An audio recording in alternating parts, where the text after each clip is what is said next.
Hello and welcome to Winter is Crappening. I'm Ronnie and that's Ben over there. Hi, Ben. Hi, Ronnie. How's it going? Good. Congratulations. It is our 2500th show. 2500th show of Watch What Crappens. And it's not even a Watch What Crappens, really. It's a House of the Dragon. How do you feel about that? I love it. It would be funny if it was our 2500th episode of House of the Drag or of Winter's Crappening. Like we just did an episode for every single scene that's ever been on Game of Thrones. But yeah, I cannot believe we've made it 2500 episodes. That is wild that we've been talking that much. Yeah, it's a lot of yapping, people. But I couldn't imagine doing it with anyone else. Yeah, guys, we love each other and we love being inside of you, your ears, that is. So thank you so much for having us. We love doing this. Thank you for being here. If you're on Winter's Crappening, you're probably like, what the hell? I've listened to you guys for like 10 hours. So get over yourselves. But the rest of you, thank you so much. I know. You're only on episode 7 so far of your podcast. I don't know why you're saying 2,500. I know. Well, actually, I think it was like episode 17 or something of or House of the Dragon or Winter's Crappening podcast. But guess what? We were also like this on episode 10 of that. We're like, Ben, we just made it 10 episodes on Winter's Crappening. So, we're impressed every step of the way with us. So, thank you for being impressed with ourselves. We, much like the creators of House of the Dragon, whenever they do their inside the show vignette at the end of the episode, we are very impressed with ourselves. Yeah, we are our best audience. You know what? No, just kidding. You are our best audience, but God damn it, we're grateful for us too. Yeah, no, it is amazing. It's been a great ride, and it will continue on for 2,500 more episodes, I'm sure. I mean, we've been doing this for 12 years, and listen, don't give me an excuse to be nostalgic and wax poetic about our time together as podcasters, because I will do it. I will definitely do it. I will go down memory lane. Well, hey, no one's going to stop you. Lord knows, old man Methuselah, it's our time. We can do it if we want. If we goddamn want to. The history of our podcast, the things we've talked about, is more complex than any family tree on House of the Dragon. I'll tell you that much.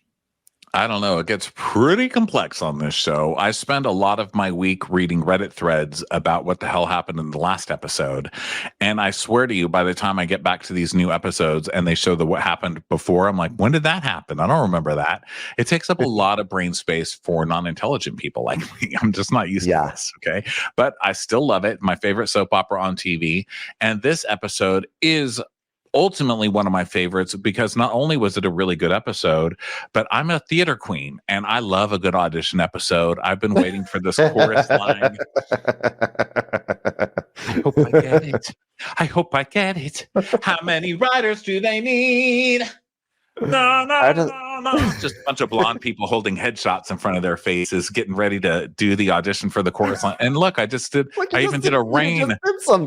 I did a rain thing in front of my face. The whatever headshot, holding up the headshot, made rain in front of my face on our video chat. It's not happening again. So this is Crappens on demand. So if you want to actually watch us instead of listen to us, you can go to our patreon.com/watchwhatcrappens. And Ronnie just made a gesture that caused rain to appear. Let's see if I can do it. Can I make rain happen? I can't make the rain's not happening for me. Lightning does not strike twice, apparently. So, I love an audition episode, and it's also really good to see blonde people get a chance because, especially as someone from Texas, where blonde people don't get anything. Let me just tell you, it is nice to see blonde people getting ahead in this world. Okay, were you not already given the entire fucking world to rule? Do you not already own every high school in Texas? You know what I mean? Fucking blonde people, just give them more.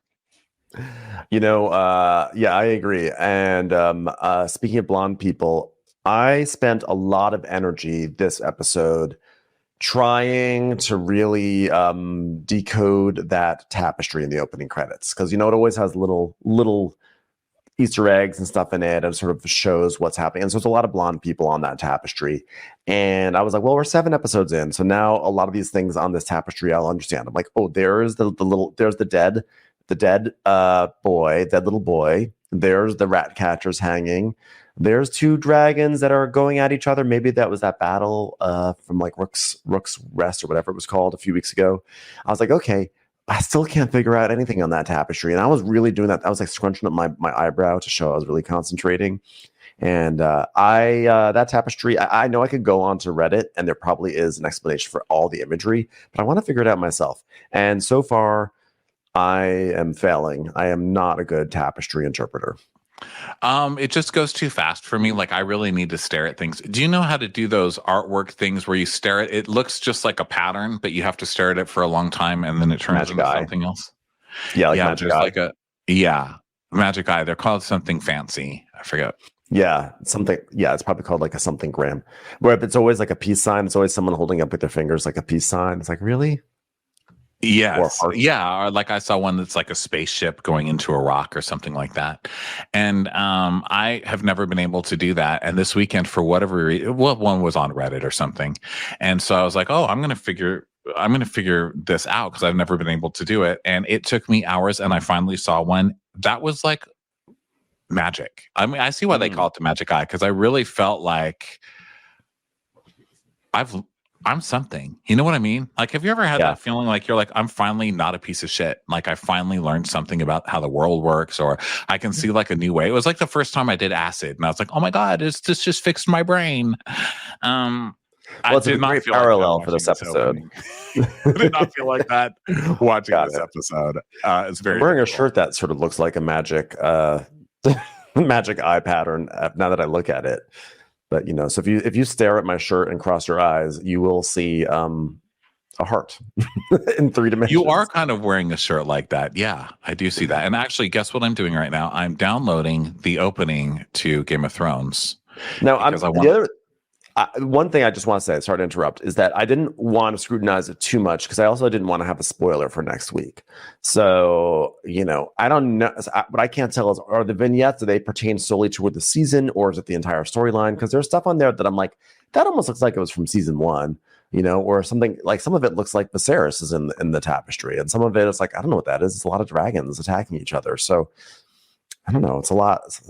I'm really tapestry stymied this week. Are you? Well, I'm trying to look at it in slow motion, but it's like, I don't know. It's hard because it's tapestry. I need like more details. There's like people working and then they're bleeding, It's like, and then there's like a guy in a shield and then there's a guy who's broken and then there's people who are like kind of groveling towards the ground. Like maybe it looks like they just dropped like marbles and they're trying to pick up all the marbles from the ground. Mm-hmm. There's a guy getting his there's a lot of heads being chopped off in this. Yeah, that's a common theme. Heads being chopped off. Blonde people. A lot of blonde people. Every now and then you can see Corlys in there. I assume it's Corlys. Dragons. Yeah, I see a lot of blonde people. I mean, it's like watching, it's like watching a Republican National Convention, basically. Okay, so let's go into the episode. Well, right off the bat, Syrax staring each other down. This was so cool. This was a beautifully shot scene. Great dragon work in this whole episode. They're really paying off with the dragons.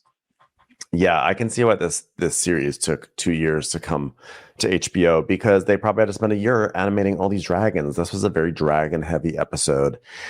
So we see these 2 dragons on a beach.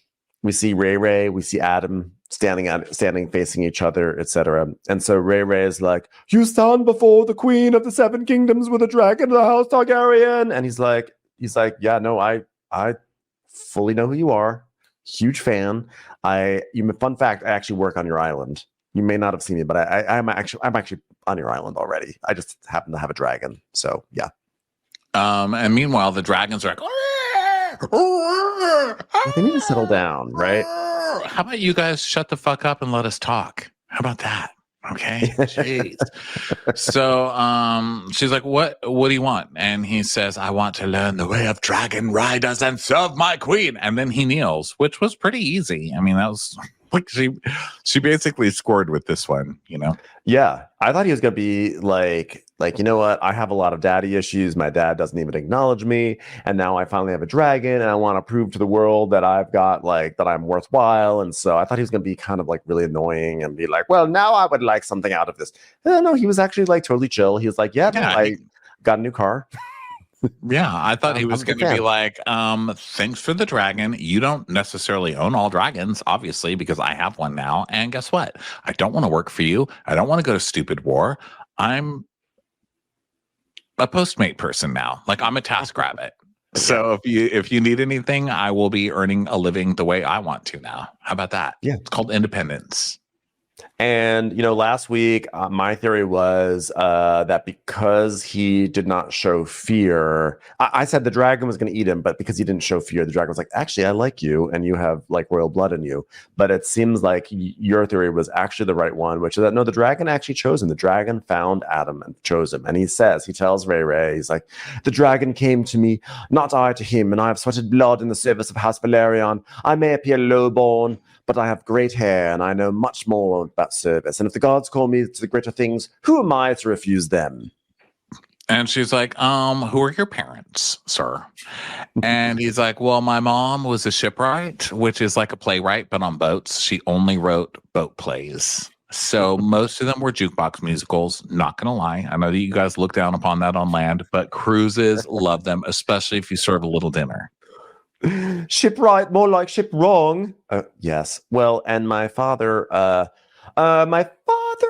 funny story about my father. He's not really important. Definitely not important. You don't know. I'm going to say right now, you definitely have never met him, and you definitely don't rely on his advice for anything in your life. So we don't have to talk about my dad anymore. And she's like, so your ancestors, are they from my family? And he's like, I don't know. We don't really keep annals. And she's like, well, we do a lot of anal in this family, a lot of intermixing. You know what I mean? He's like, no. Butt stuff, we don't keep records. She's like, oh yeah, we hate records here. Only CDs in this family or MP3s. They go fast. Have you ever heard of LimeWire? I'm not familiar, but now that I've got a dragon, maybe I can learn more things like this. Okay, well, what is your name? Because Addam of Hall, that's 2 Ds. 2 Ds. And also 2 L's at the end. She's like, all right, consonant lover. Now listen, you've done something I feared impossible. You have made my dragon complain loudly over nothing. Just kidding. He does that all the time. Shut up back there. It's like, I know. Syrax, would you just calm down? Syrax is like, I'm sorry. I just don't like being named after an over-the-counter medication. Because that's sort of what Syrax sounds like. Don't make me replace you with your brother Pyrex, right? The great unbreakable. So now listen here, Addam of Hull. Do you think you could get that dragon to Dragonstone? He's like, I can try. Let's do it. I have a question. This pertains to a comment I made just a few minutes ago.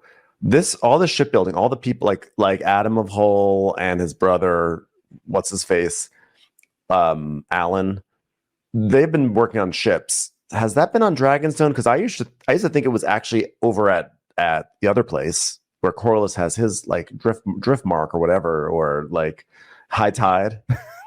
It's casino / castle High Tide. But it seems like they're always going back and forth from there so quickly that then I started to think like maybe it's actually a different part of Dragonstone. But I don't think it's Dragonstone because everything's named so obviously here, It's like, yeah, I'm going from Dragonstone to Boatwood. Boatland. I'm going to Boatwood. Boat ship. I'm going to boat ship.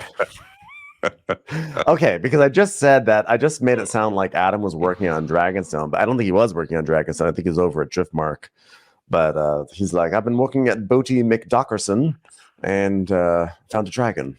Yeah. So now we go to King's Landing and Alicent's quarters. And she's like, all I've done.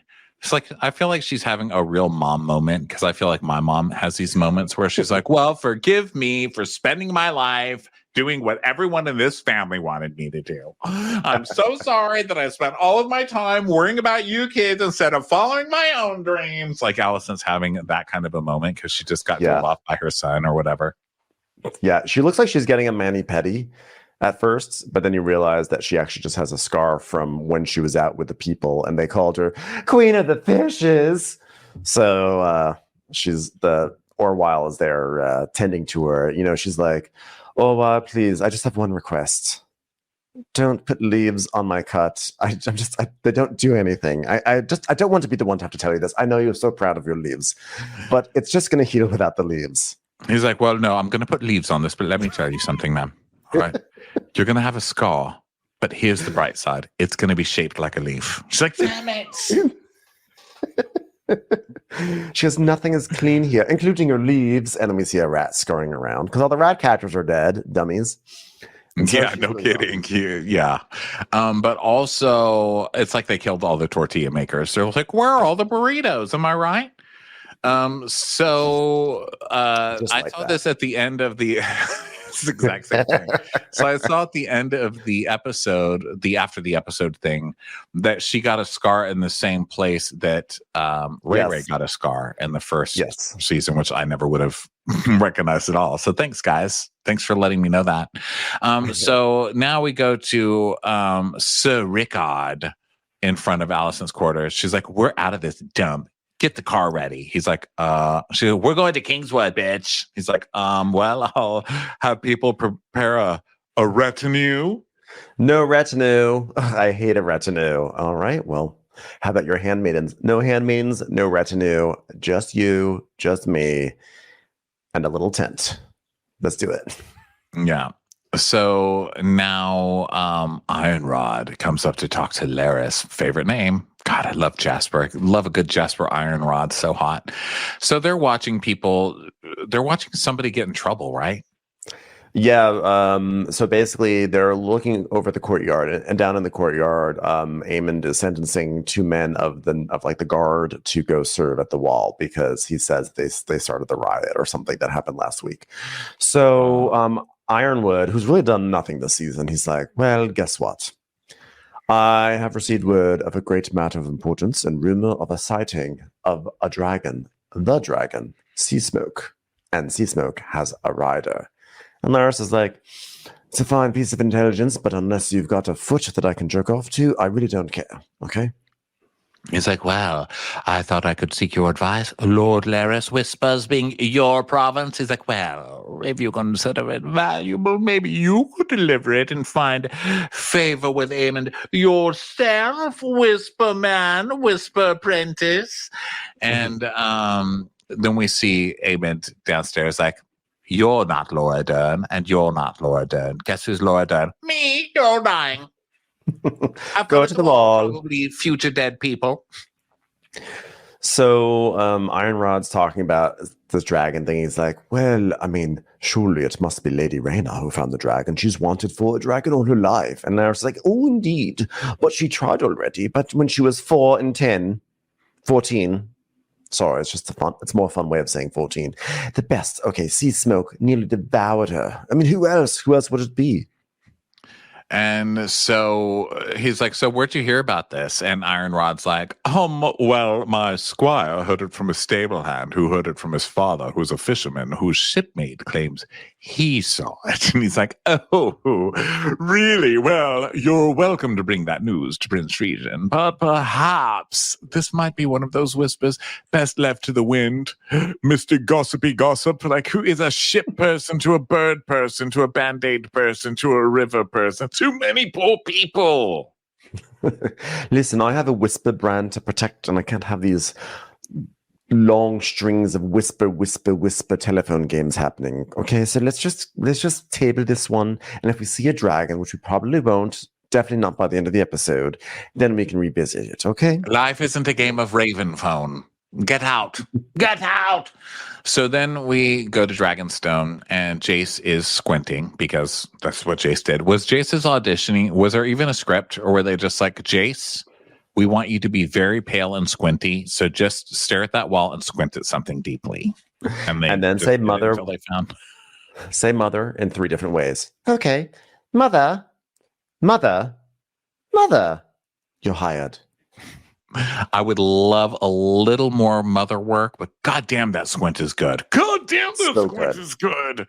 It's time for a commercial. It's time for a Crappens commercial. So, small council, Baela, Corlys, Jace, Lord Baltimore, Sir Alfred. So they're all standing around and they're, doing business. Like, did we get sidewalks in the third quadrant yet? Guys, kids are riding their bikes into the street. Absolutely insane. Also, can we get the lemonade shop shut down? We don't even have lemons here. That's false advertising. Those kids are putting rocks in plastic cups and handing them to people. So they're talking about that, they're talking about this the sea smoke situation, and Corlys is like, so who is this who's riding sea smoke? What's going on with this? And they're like, and someone, Gerardus, says, well, he appears to be a shipwright in your employ, Lord Hand. And someone's like, a commoner, with respect to your workers, Lord Corlys, a lowborn cannot go around seizing dragons. Has the thief been secured? How you can't steal a dragon? A dragon's like a husband. You can't steal a husband. That husband has to be willing to leave. Yeah, a dragon is not like a 2013, Kia Forte. Okay, like you don't just like pop your credit card into the side of the door and then just drive off with it. Okay, you have to the dragon has some say in the matter here. I like you making it so that your Kia is much safer than the ones that we're getting jacked on TikTok. No, I'm gonna make a Kia reference just to remind everybody that I have a safe Kia. So no, because Kia did a redesign in 2020 because the Kias for the past 10 years were so easily broken into. Of course, now I've jinxed it here on our 25th 100th episode, and now my poor Kia Sportage is going to get stolen because of my bravado and hubris in saying that mine, and you saying it too. You brought hubris upon my Kia. You have brought a pox upon my Kia, and now it's going to get stolen. Well, you're basically like Ray. You're like, now listen here. I issue a challenge to all of Kia Stone. Ronnie, there's one unstealable Kia. I have to tell you the story. This is a secret, and it's about my Kia, and I've been sworn not to tell anyone, but I will tell my podcast partner, 2,500 episodes. There is a song of fire and gas, and it is about the Kia that once was promised. And someday we will need that Kia, not to be a leader, but to unite all the big 7 car dealers. That is my Kia Sportage. That's so sweet. I got lost in my own metaphor there. The point is this. Now I'm really worried that my Kia's going to get stolen. So now they're like, well, all we know about this dragon rider is that he's poor. Okay, so what should we do? Hand. And Corlys is like, well, I think what we should do is wait for the queen. Because I've been here a week, and how much am I supposed to do? I don't have health insurance yet. How much do you want from me, people? So okay, well, she's not coming into work today. So she's taking another sick day. So then we go Corlys, to Corlys has a look on his face when he finds out that it's someone from the shipyard. He has a look on his face because he knows who he's fucked. He knows what's in his children's blood. He knows that it's probably going to be either Alan or Addam, and he's hoping it's Alan. Let's be honest. So then we go to Ray's quarters, and Mysaria is there, and they're like, ooh, They're doing intrigue talk. And Mysaria is like, well, hey, at least he bowed to you. That's good luck. God, how many times are you going to get lucky today? Am I right? And Ray's like, somehow ordained, sea smoke chosen, and he surely has Targaryen blood in him somewhere. The dragon must sense it. There will be others. We will find riders for Vermithor and Silverwing. Do you want to make out again, by the way? Well, should we talk about that moment that we had? Is it awkward? Is this awkward now? And she's like, well, I don't know if I trust him, but he's got a dragon. Without him, I've only got Syrax. Pyrex is no use. He's breakable, right? So the question is, where do I look? There's Targaryen blood. So I guess it was too thin in Darkland. But if I can find others with a more direct line of breeding, I don't know. Do we have any camera footage of sperm insertions? How are we going to do this? Surely we can find someone to ride Pyrex and Corningware and several of the other dragons we have back there in the den. And Mysaria goes, ha, ha, ha, ha, ha. Forgive me, your grace, but you are better served looking under the sheets and in the wood piles. I once worked in a pleasure house. Yes, I know. Everything I say to you is like, whorehouse this, whorehouse that. Yes, tell another story about your Johns. Go ahead. I worked in a pleasure house where generations of Targaryen princelings had their revels. There are 4 score. She's basically like, there are blonde babies everywhere, and I basically watch them get pumped and dumped. So Yes. you need them? I've got a list. So Rhaenyra's like, oh, you speak of the lowborn. And she's like, yeah, they're likely to serve you as highborn lords or ladies. Perhaps more. And so Rhaenyra's like, yes, no, but that's ridiculous. I mean, like, highborn. Okay, first of all, highborn houses, there's ancient fealty. There's honor. Okay, we are rich and we have honor. She's like, really? So your half brothers, Aegon and Aemond, whose blood is pure and they wage war against you for your throne, are they bound by honor? She's like, yeah, but poor people. Listen, have you been keeping up with the books that come out for the coffee table called People of Driftmark? Because it's pretty gross. A lot of thongs in lines. Okay. So Rhaenyra's kind of like, well, whatever. I guess we might as well hire the poors. Okay, let's raise an army of bastards. Well, yeah, basically she's like, everyone's been making fun of my children for being bastards behind my back. So you know what? Fuck those people. Let's make a whole army of bastards. And I was like, yes, love it. I gave her some snaps. So now we're over in Dragonstone, and Addam's looking at his guest quarters, and Corlys walks in, and I'm like, my lord. And Corlys, who never acknowledges Addam ever, is like, my lord, well, how you've come up in the world. And I'm like, does Corlys know that Addam is his son? Because Addam knows that Corlys is his dad, but does Corlys know that Addam is his too? Like, how much do they know about each other? Yes. I think last week they made it clear that they know, right? Right. Well, he said that clear. He says that like Corlys never even speaks to him, pretends that he's not, doesn't even like exist, right? So now I'm like, is Corlys still pretending or is he not pretending? I guess that's more the question. Like, how much is Corlys acknowledging right now that this is his son? Is it like a Kenny Moore situation or not? I think he acknowledges it because he does the whole like, I'm proud of you, son. And then leaves. He's like, oh, God, that hurt. God, that hurt for me to give a compliment to my child. But I did it. So he says, so you've certainly come up. And Addam's like, well, by the way, just need to take a break because I like have a dragon now. I was thinking maybe post-mating, but until I'm completely confident in that, I'm gonna maybe be working for, the war or whatever. And he goes, oh, shut up. Your leave is granted. And by the way, well done. Oh God, that hurt. Oh God. So then we go over to Harrenhal, the latest in Hallucination Alley. So basically, what's his face? The new Lord Tully has arrived, the little kid. And so, although he's not that little, he has a deep voice. So okay, Damon explain to me how even the kids on House of the Dragon have that stupid push forward hair. I was going to say the same thing.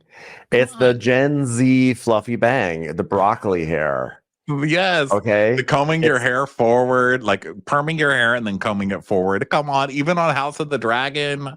I was going to say the exact same thing. I was like, this kid has the same haircut as every 17-year-old in high school. And by the way, I was watching the Olympics. It's all over the Olympics. The gymnasts, they all have the fluffy bangs. It's out of control. Yeah. So Damon's talking to Oscar and he's like, oh, sorry about your grandfather dying, probably by that crazy witch lady who poisoned his cornflakes. But congratulations on winning. Okay. So you are Lord Paramount in the Riverlands. Wowee, glorious. Well done. And he's like, I did nothing. It's like, well, nevertheless, you're here, which is the important thing. It's like, and you were quick enough to dismiss me before. Well, you have no significance to me then, but now I shall have my great host. You have a decision to make, and I presume it's clear which is the right one. So basically, Damon's like, okay, can we get this army together yet? We finally got your feeble grandfather out of the way. You're in control. Let's do this. Let's go forward. Yeah, so he's like, okay, call a meeting then of all your vassals, all right, and we'll get a war going. And he's like, well, that might be difficult because you've murdered so many of them horribly. So I that told probably you wasn't a it was great supposed move. to be blowjobs. We were supposed to give gay blowjobs to the men, and it just went out of hand. That's it. It was an accident. And he's like, they hate you. And he goes, I don't need their love. I need their swords. So now we got to go have a meeting with all these people that Damon has just ruined. He's ruined all of their lives and killed all of their families. He's like, okay, let's go get him to volunteer. Am I right? Damon. Yes. Fucking So Damon, man. they go out to the patio under that tree, the tree which is in the tapestry. So I'm wondering if going back and looking at the tapestry scene, if we see this scene unfurling here. So all the like the heads of the houses of the river, all the river lords are there, and they all hate him. And Oscar, he's young, and he needs to establish himself as like the ruling voice of all these people. So he's got to do something big. So he's basically like, hi everyone, this is Damon, and Damon's like, well, one thing is clear. The rivermen honor the old ways and abide by tradition. Here then is tradition. Grover Tully is dead. Lord Oscar raised up in his place. You've been summoned here to swear anew your fealty to him, and as his bannerman, answer his calls. So are you with me? High five, hands in the air if you're with me. Anyone? Anyone? No? And they're like, why would we listen to some kid? I mean, look at that hair. And he's like, how dare you? You better respect me. I've just tattooed a butterfly on my chest. They're like, oh, God. How would you do that? Gen Z people. Terrible. Look at the way I make a heart with my hands. I don't put thumb and index finger together. I do index finger and middle finger together because I am from Gen Z and I now rule the Riverlands. They're like, oh, this is terrible. Things have just gone from bad to worse. So now they're like, and we're now delivering the traitor Amos Bracken and his son. And they're like, oh, really? He's the traitor? Who's the traitor? Blackwood's the traitor. And he's like, listen, I know that I'm young, but I've also got a lady's suit on today. They're like, damn it. What is happening to the youth of America? Pearl necklaces are for boys now. Oh, the Riverlands have been ruined. Now you're just trying to confuse us. So, anyway, the point is that Oscar, no one likes Damon, and he's not going to let Damon just call the shots here. Oscar has to do something to show everyone that like he hears them, because what happened was that Damon had told basically Dwight Yoakam over there, listen, go do something, use the power of persuasion to get people to our sides, which again, I thought meant like give out blowjobs, but it turns out it was murder the children and the wives. So yeah, it was like raping, pillaging, and like complete like slaughter. And so the kid's like, listen, we've pledged fealty, and we should stick with that, even though this guy's a piece of shit. And so Damon's getting all mad. He's like, watch your tongue. He's like, you watch your tongue, stupid, you stupid fucking boomer. Okay, like you're the one who needs my people. So they're like, well, we need to kill this fucker who killed all our family if you want the band back together, basically. And the guy is like, no, I just was doing my job. So like, if anything, I'm getting a raise. So, okay, let's all gather around in a circle. It is not my day for cupcakes. I get the biggest cupcake. And also I'm getting a raise, right, Damon? And Damon's like, goodbye, head. And just Damon's like, yeah, kind of beheads the dude. He does, because Oscar kind of got him back. Oscar's like, you can't treat us this way. And Damon is bummed because he liked this guy. This guy was kind of like a good sidekick. He passed the sidekick test. He's doing everything right, but he had to kill him because he was a good murdering assistant. It's really hard to find a good assistant who is not only like great at taking calls, but fantastic at like slaughter of innocent people. Yeah, he was really on the rise in Damon's corporation. But sometimes those regulators come by and like you got to make some cuts. Literally. So then Damon is like, well, that was fun. I I had a nice scene there. Didn't have to hallucinate. Oh no, it's a hallucination. There's my dead brother sitting on my bed. All right, well, let's do this. Let's have another hallucination. Yeah.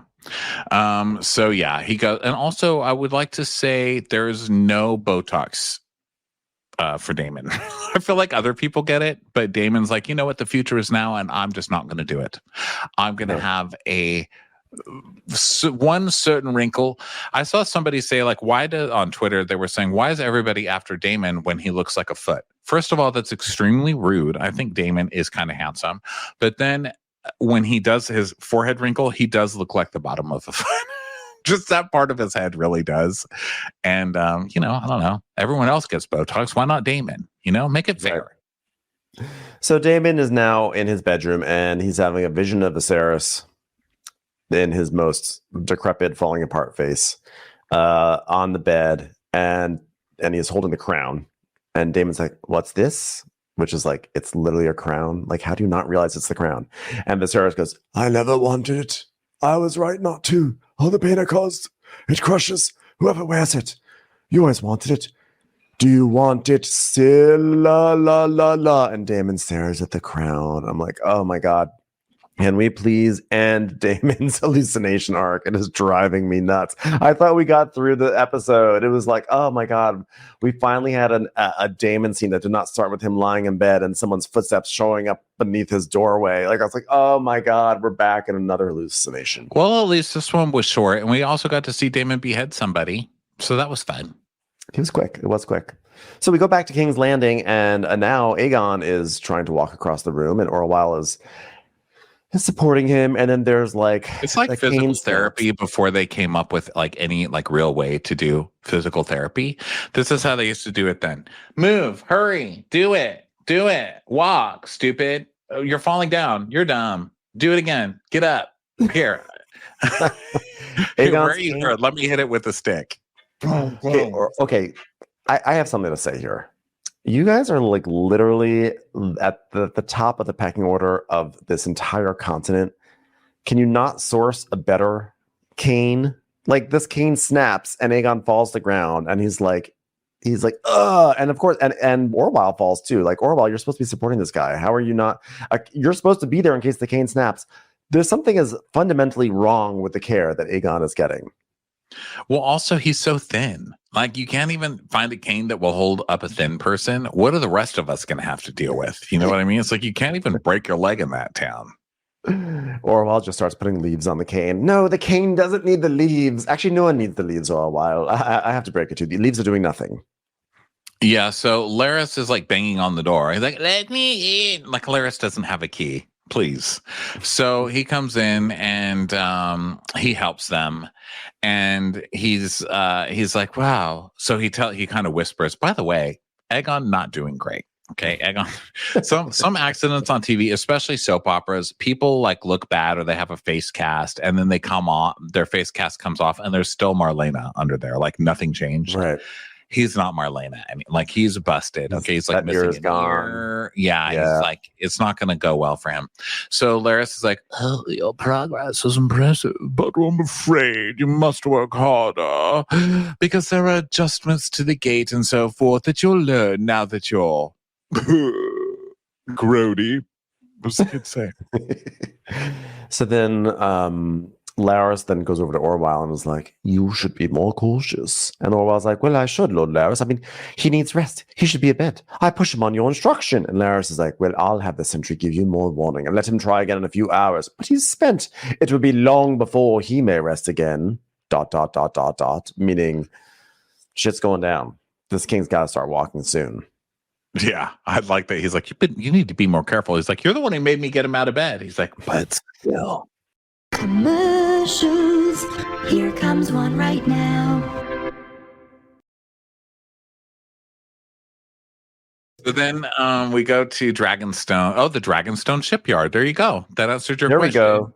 And it is due to Chelsea, our fantastic note taker on here, who's way smarter than we will ever be. Yes, they are at the Dragonstone shipyard. There you go. They are so they are not at high tide, which explains, because otherwise we would have seen many plates full of, all you can eat shrimp cocktail from the buffet. Yeah, they're not at Bodie McShip. So Corlys comes up to Alan. Alan, can I just say, Alan's got to stick up his butt. I've never seen anybody this tight. I mean, the guy is just like, his butt is puckered. Corlys is like, well, I've got tasks that need your personal attention, some that I was going to love, except that the other one is now riding a dragon. So was it me who was wrong? I will not be wrong. Will you ride a dragon? And he's like, listen, I am really good at boat things, and I'm going to stick to boat things. And he's like, well, your brother is a dragon rider now. So are you going to audition for that? And he's like, and he says, I confess, I knew very little of your mother's heritage. Dun, dun, dun. So maybe he didn't know. And Alan's like, well, you know what? My brother was always restless, and he always wanted to, he always wanted some sign of his worth. But I am salt and sea. I am down to make ships. I don't want to be on a dragon. He's like, I barely know how to work in Instagram, and that fucker's been buying followers for years. Okay. Why is his I Ride Dragons Now announcement got like 83,000 likes, but only 3 comments? Okay. Ask yourself. Listen, I don't even own a TV. Okay. That's just, I like to read. That's just my vibe, Dad. It's like, all right, fine. So now Ray and it's actually not Ray. No, this is Rhaenyra. Yeah. Rhaenyra and then all the kids, they're leaving the Eyrie, and Jane Eyrie is just sort of staring at them menacingly. I don't know why. I don't know what her problem is. That lady's a weirdo. That lady's a fucking weirdo. She's always so menacing. Follow her around more. Yeah, I need to find out what's going on with her. She's a total weirdo. So Ray runs the hell away. She's like, oh my God, finally get a break. So she runs away, and she is checking out the burnt grass with all the dead animal bones everywhere. And she's basically like, I'm gonna ride a stray. She's basically like, I'm gonna go find that stray and I'm gonna claim it. Yeah, I'm gonna make it happen. So then Alicent, meanwhile, is riding on horseback, and Sir Ricard is setting up camp, and he's like, what are we doing here? What is this task that we're doing? I'm sitting here like eating like a mouse that I caught, a squirrel. And she's just like, okay, I'm going to go to sleep now. I'm going to get in this tiny tent, have fun sleeping in the poison ivy. Fucker, good night. Can I just say, Alicent's whole go find myself storyline is probably the most boring I've ever seen. I mean, this is supposed to be her eat, pray, love moment. And literally she just walks around for maybe 5 minutes and then like lies down in some water and looks up at the sky and then sees a bird flying. And she's like, I know what I must do. Really? Is that your whole storyline? I need you to go fuck a stranger, Alicent. You know what I mean? Yeah. I need you to like do some drugs in a foreign city. I need you to like steal a Kia. You know what I mean? Like a breed, like an actual Kia. Yeah, not a metaphorical Kia. Like they should have a Kia on the show. She just steals it and just drives. Yeah, like do something. I mean, this whole like donuts. I've taken a walk and now my life has changed. No, Alicent. Yeah, I need more. Yeah, Sir Ricard is on. God, he really hates his position right now. So now we're back at Dragonstone, and Jace. So Ray is at her little desk, and Jace comes in, and he's really bratty today. Okay, Jace is brat, in the worst way, and he's like, "Mother, the lowborn claiming dragons. Was that her idea, Lady Mazzaria?" And she's like, "Oh, well, you were enthusiastic enough when Sir Stefan made his claim." I'm like, "Do you not remember, Jace, that this was your entire idea 2 weeks ago? Of like, let's look through scrolls and find someone to ride the dragon, and now you found someone to ride the dragon, and now you're mad about it? Come on." Yeah, but he's like, but now you're finding mongrels, which we don't use that kind of language in this house, sir. Okay. No, also, pot calling kettle. Like, what are you doing? You're not allowed to do that. It's very self-hating of you, Jace.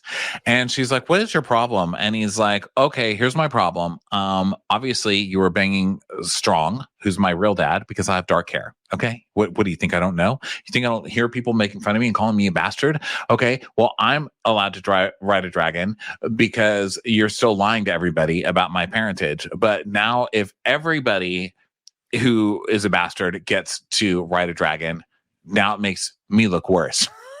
It's like, that ship has sailed. You know what I mean? Yeah. Yeah, I'm like, sorry, you're the one who came up with this idea, and now it's like it's desperate times call from desperate measures, sir. She's like, well, what would you have me do? Prosecute a war which we will lose, in which thousands will die, or fly against Aegon myself, or perhaps you will fly against her on Vermax. I mean, come on now. You have a dragon that sounds almost like Carmax. That's just embarrassing. Not to mention, Vermax has ingested so many other dragons that we're now just calling it Max. It's just easier. I mean, yes, you could fly as yourself, or you could fly as Chip and Joanna fly. I mean, there's just so many more options under one umbrella now. Understand? So Jace is like, well, what happens when you die? And she's like, Dum-Dum, you're my heir. Do you not remember what this is all about? He's like, but this is when he's like, but whatever, but I look like Harwin Strong, okay? Like, didn't that cross your mind? Like, I'm a bastard. And he's just really emo about this whole thing. He was basically saying, look, I had a right to your throne because I could kind of prove that I belong there because I rode a dragon, but now you're just letting any old fool ride a dragon. And so now it's going to be easier for people to argue against me taking the throne or whatever. I'm like, you know what? No. You might want to just concentrate on living long enough because literally nobody on this show does. So, like, let's calm it down. Okay. Why don't you focus on there are like a million people who are the product of brother and sister relationships ahead of you at this point. Yeah, why don't you focus on like being likable, and that way when you are named king, people are like, yeah, I'm down with that, instead of just being a baby right now. So now Mysaria walks up to Alan of Hull, and she's like, Alan of Hull, do whatever you must to see that this finds its way to her. She hands him a message. And so Alan then gives the message to a fisherman, and the fisherman goes to King's Landing with a basket of fish, and guess who he finds? Alinda. And so he gives a message to Alinda, and then Alinda starts going around to everyone in King's Landing and starts whispering. She's a little gossip at Alinda in her little Red Riding Hood, and it's just a big scene of stirring up the small folk. And finally, we get to the tavern, and this is where Ulf is, and they're like, Ulf, can we take your order? He's like, I'd love a cat. Like too soon, Ulf. So basically, Ulf's friends are giving him shit because they have just heard that there are dragon. And yes. Ulf has been bragging about being a dragon rider. They call him Ulf the Dragon Rider or some shit. And so they're like, well, Ulf, you've been bragging about it. Listen, you've been telling us that you can hit as many octaves as Mariah. So now's your time to squeak.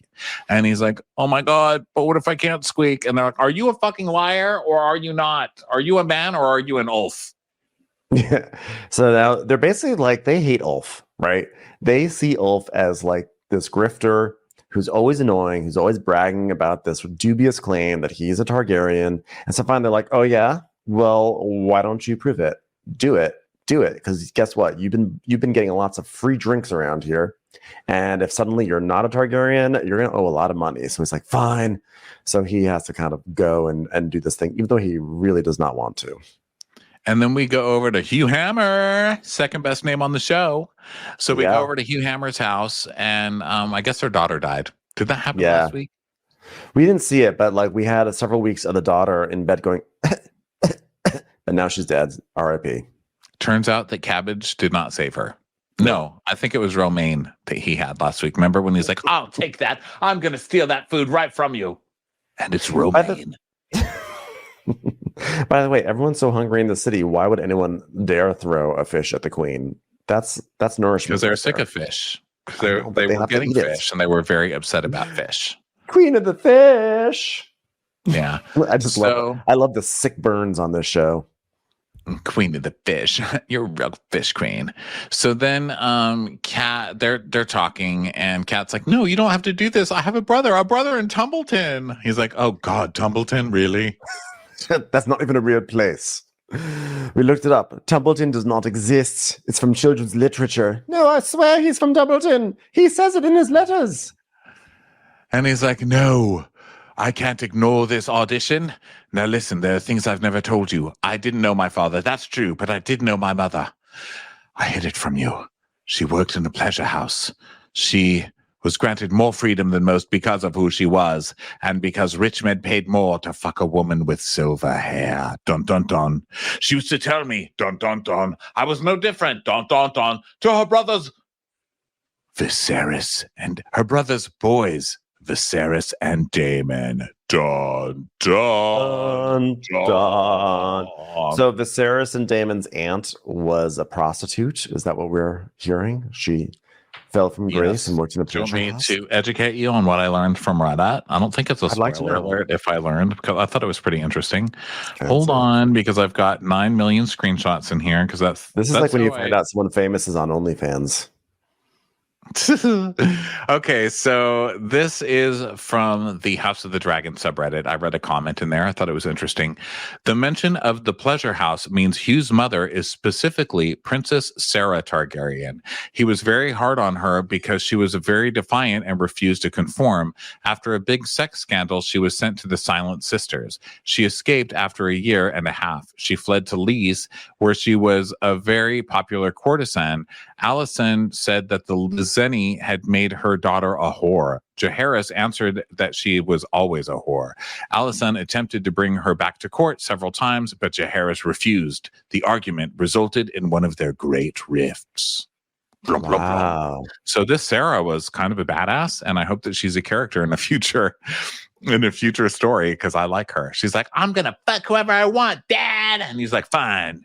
Go have fun in a whorehouse. And she's like, I will. I'm going to be the best hooker in all of the land. And he's like, oh, good. Well, you're never coming back to this house for dinner. She's like, I don't eat anyway, yo boomer. So there it is. That's because we saw Hugh. We're like, Hugh has really blonde hair, and he's been featured a lot on this show for no good reason. So basically, This isn't a terribly mysterious show. I have to say that. This is not a show that really pulls some mysteries on us and makes us. I mean, how can you? Everybody's blonde. Well, there was a good twist that I'll get to a little bit later. For me, it was a good twist. So he's basically like, yeah, so it's sort of awkward, but I actually am a Targaryen, so I think I should probably do this. And she's like, but I don't want to be a widow. And he goes, well, I have to do something. Otherwise, I'm just sitting here with you eating fish. No offense, but I'm just saying, let me just do this. Okay. Yeah, so he's like, I'm out of here. And she's like, but why? We have such a good life. I mean, our daughter just died. We have no money. We haven't been paid for weapons in years. We don't have a movie theater in town. I mean, why would you want to leave here? Why would I want to leave here? This is amazing. He's like, but dragons. So now we see the small folks. They're all getting onto boats. Even though I thought that King's Landing was closed, I thought no one could get out of the city, but now all of a sudden they can get out of the city. So they're getting on the boats, and maybe after the riots they open it back up a little bit. Maybe they're like, you know what? Maybe open. Yeah, could have been. I don't know. So we see Hughes in line, but we also see Ulf is in line, and Alan is helping people on the boat because he loves boats. And then, meanwhile, over in the forest, Alicent is being annoying and looking at birds in the sky while she floats in the lake. And for a moment, it seems like she might just kill herself. That's what I thought.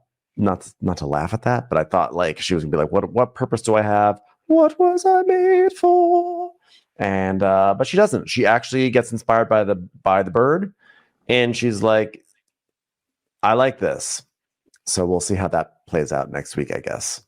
So then we go to Dragonstone, and Rhaenyra's watching all these blonde people, all the poor blondes being brought in. And we see the dragon keepers having a fucking fit. They're like, this is an abomination. We are people who are trained to poke dragons with sticks. We will not have poor people coming in and messing with them. Like, listen, you're no winners with PETA, dragon keeper. Okay. He's like, we're out of here. I'm like, get out of here. No one wants you anyway, you fucking poker. You stick poker. Get out of here. You're not doing anything. You're not helping. Look, we've already seen someone get on a dragon without you, and we're about to see 2 more people get on without you. So honestly, your position is purely ceremonial. So don't think that you have any sway here. Yeah. So they're all mad, and they bring in, she's like, well, listen, we've got to try. I mean, Sir Darkland had the blood of the dragon. He's like, that was a blasphemy. He was no dragon lord, and neither are these. So basically they leave all pissy, And then she's like, I shall now walk amongst the people and give a speech. And so she gives a speech about how I used to think that being rich was everything because I was rich. But now I'm kind of poor and I realize maybe it's okay not being as rich. Anybody following me? Or are you all too poor? So like, no, we kind of get it. She's like, okay, because frankly, you're poor people, so you're very stupid. Except that now I believe that poor people may not be as stupid. What is 2 + 2? Anybody? How stupid are we? Anybody? Okay, so well, here's the news. Turns out we have a dragon that's almost as big as Vega. Surprise, surprise, surprise, surprise, surprise. There's a big dragon here, and we need someone to ride it. So we call Vermithor. Its name is Vermithor, but we also call it Bronze Fury. So you can call it either way, it's fine. So if anyone wants to try to get on this enormous dragon, good luck. I'll just be up there in the balcony watching. So some people have a calling towards the Lord. Some people have a calling for a dance. And you have a call for dancing with lords on dragons. Everyone here? All right. Most of you will probably die. Guess what? You're poor people. You're going to die anyway. Food poisoning. By the way, just sent a shipment of romaine that had rat poop on it. I hope you all wash that with clean non-fish water before you ate that. Anyway, most of you will die anyway because you're poor. So would you rather die of dysentery or dragon fire? Congratulations. All right, you've got the option. Who wants to come up first? Oh my goodness, Courtney Love. What an exciting thing. I didn't even know you were here. Oh, I'm sorry. I thought... My mistake. You're just a regular poor person. Okay, step right up. We don't know who you are. We've never seen you before, so you're probably going to die. And I will just step over here and watch this unfold. So of course, this poor guy, walks up, tries this big ass dragon, huge.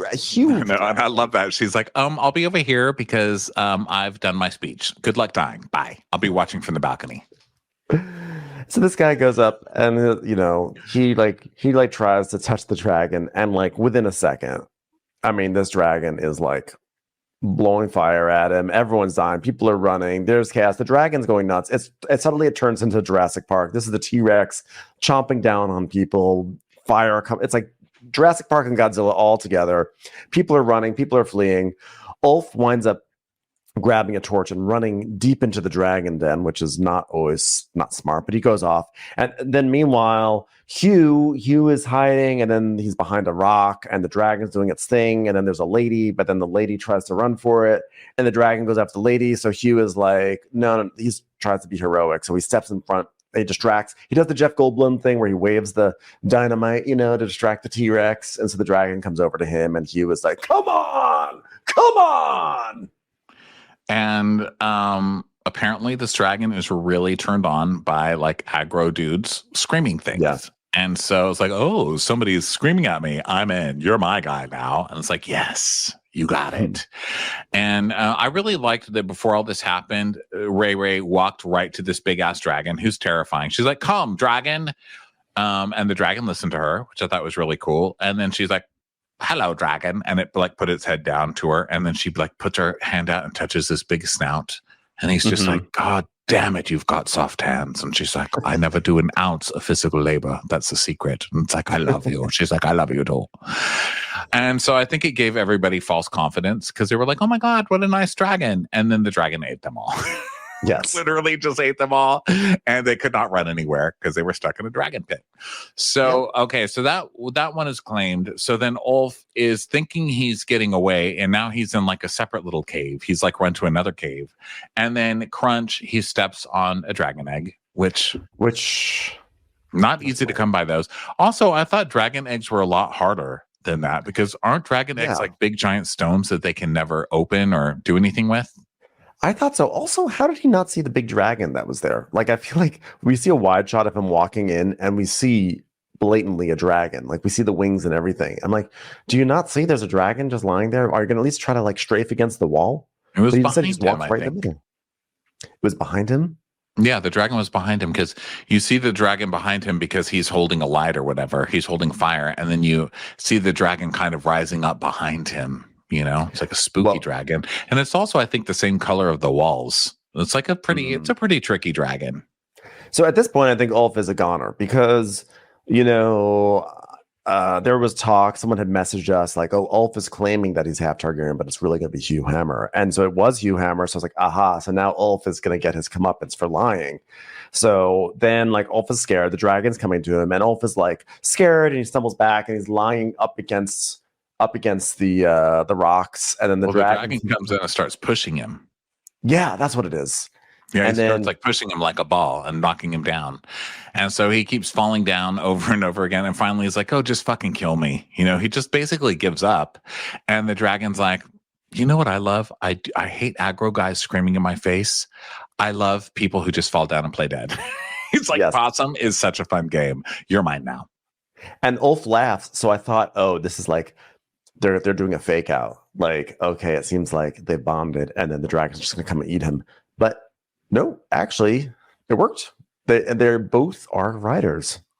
I was really hoping Ulf was going to get killed because he's annoying. Yeah, he's not charismatic. He's like a busker.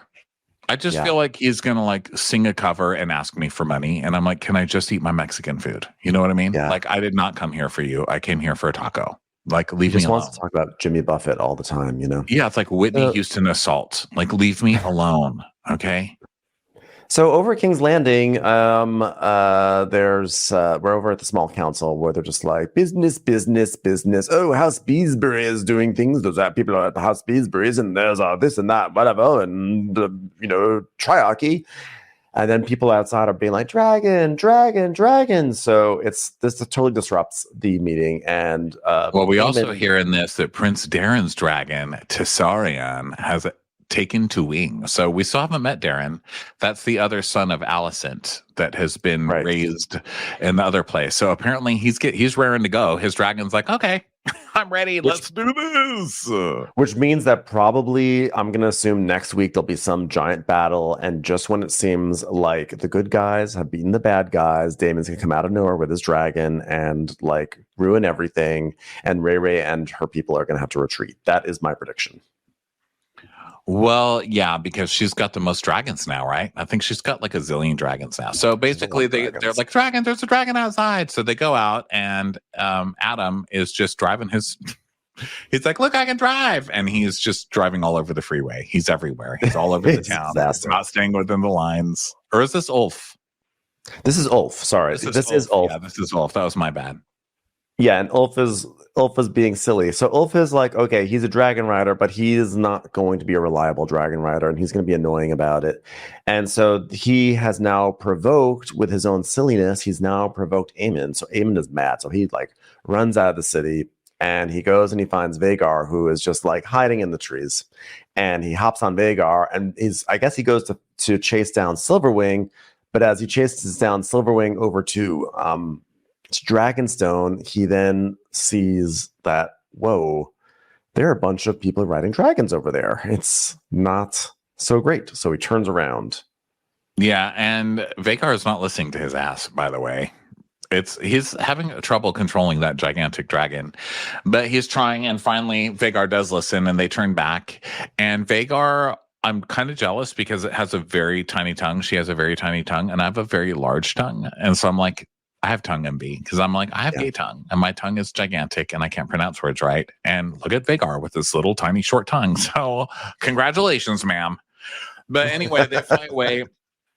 And then we get a shot of Ray who like comes out on the lawn and she's like, that's right. You better get off my fucking lawn, you damn kids. And then we see the three dragons like kind of coming around her, kind of reminiscent of a Dany shot with her three dragons.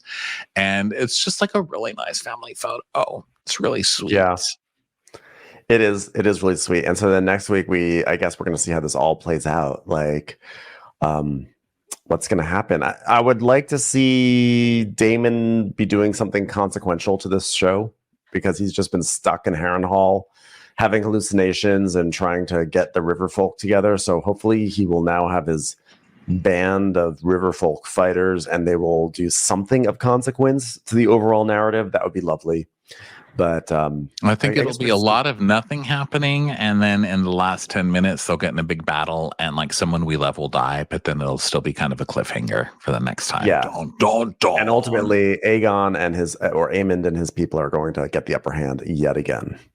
And we will find out what happens on the 5,000th episode of Watch What Crappens. Yes, we'll be doing 2,500 more between In now another and Monday. decade. Thank you very much. In another decade. Oh no, I mean after that. Like we'll find out after what happens in that cliffhanger. It could have gone either way, to be honest. In 90 years when the show returns. All right, everybody. Thanks so much for being here. And we will talk to you next week for the season finale. Bye, everyone.